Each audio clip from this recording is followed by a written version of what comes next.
মানুষ মানুষকে ঠকায় সবচেয়ে বেশি বিশ্বাসের নামে। কেউ আবার মিষ্টি কথার স্বপ্ন দেখিয়ে, কেউ ফাঁদে ফেলে, কেউ আবেগের দুর্বলতার কাজে লাগিয়ে, আবার কেউ সরলতার সুযোগ নিয়ে। কখনো সম্পর্কর নামে, আবার কখনো বন্ধুত্বের ছদ্মবেশে, আবার কখনো ব্যবসা বা কাজের আড়ালে। ঠকানোর কৌশল বদলায় কিন্তু উদ্দেশ্য একটাই, নিজের স্বার্থ সিদ্ধি। তাই অন্ধভাবে বিশ্বাস করার আগে চিন্তা করো, আবেগের বশে সিদ্ধান্ত নেওয়ার আগে বাস্তবতা দেখো। কারণ পৃথিবীতে সবচেয়ে দামি জিনিস হলো বিশ্বাস, আর একবার সেটা ভেঙে গেলে আর আগের মতন হয় না। আপুদের কিছু সত্যি কথা বলতে যে এদিকে আমার রান্না হয়ে গেছে।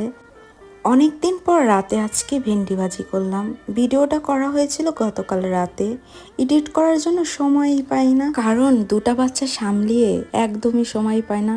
শুধু শখের বশে একটু ভিডিও করি। যারা নতুন তাদের পাশে আমি সব সময় আছি, আমার পাশেও থেকো। সবাই একসাথে কাজ করলে একদিন সফল হবে ইনশাআল্লাহ। দোয়া করি সবার শখ একদিন পূরণ হোক। যদি ভালো লাগে একটা লাইক কমেন্ট শেয়ার করে দিও।